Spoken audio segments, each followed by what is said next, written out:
Paolo Avellino at Kim Chiu magkasama sa Los Angeles, mga pictures viral. Ang mga tagahanga ng Kim Pao, ang sikat na tambalan ni Kim Chiu at Paolo Avellino, ay abala sa usapan dahil sa mga larawan na ipinost ng dalawa sa kanilang Instagram. Ang mga larawan ay nagpapakita ng parehas na tourist spot sa Los Angeles, California, USA, na tila magkasama silang naroroon. Kaya't nag-uumigting ang mga spekulasyon tungkol sa kanilang posibleng pagkatambal sa isang lugar. Sa totoo lang, maraming oras at pansin ang ibinuhos ng mga fans sa mga detalyeng ito, at napansin nila ang mga pagkakapareho sa mga lokasyon na pinost ng magkasama. Ang pagiging mapanuri at masigasig ng mga tagahanga ay tiyak na nagpapakita ng kanilang dedikasyon sa kanilang mga idolo. Ngunit, sa kabila ng lahat ng haka-haka at tsismis, pinili ni Paolo Avellino na panatilihin ang kalmado. Ibinato niya ang mga isyu ng mga tagahanga sa isang simpleng paliwanag. Sinasabing ito ay isang pagkakataon lang na hindi sadyang nagtagpo sa parehong lugar.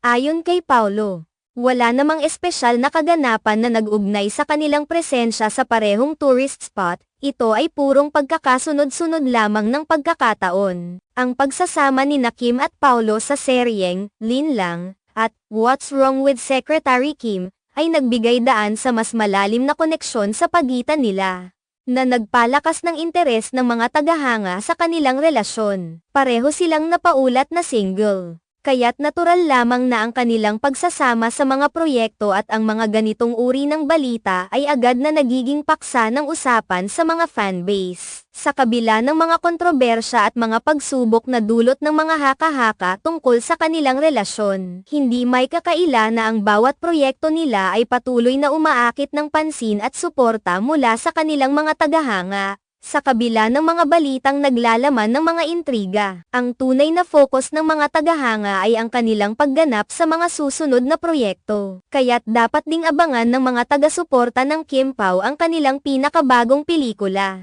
na kasalukuyang nasa proseso ng paggawa. Ang pelikulang ito ay magiging malaking kaganapan para sa kanilang dalawa at tiyak na magiging sentro ng atensyon sa entertainment industry. Ang pagbuo ng pelikulang ito ay maaaring magbigay ng panibagong pagkakataon para sa kanila na ipakita ang kanilang talento at chemistry sa harap ng kamera, at maaaring magbigay sa mga tagahanga ng higit pang dahilan upang ipagmalaki ang kanilang tambalan. Sa huli, kahit anuman ang mangyari, ang suporta ng kanilang mga tagahanga ay tiyak na magpapatuloy sa pagbibigay ng sigla at inspirasyon sa kanilang mga proyekto. Ang Kim Pao ay patuloy na magiging sentro ng atensyon, at ang bawat hakbang nila sa kanilang career ay magiging kapana-panabik na bahagi ng kanilang journey sa showbiz.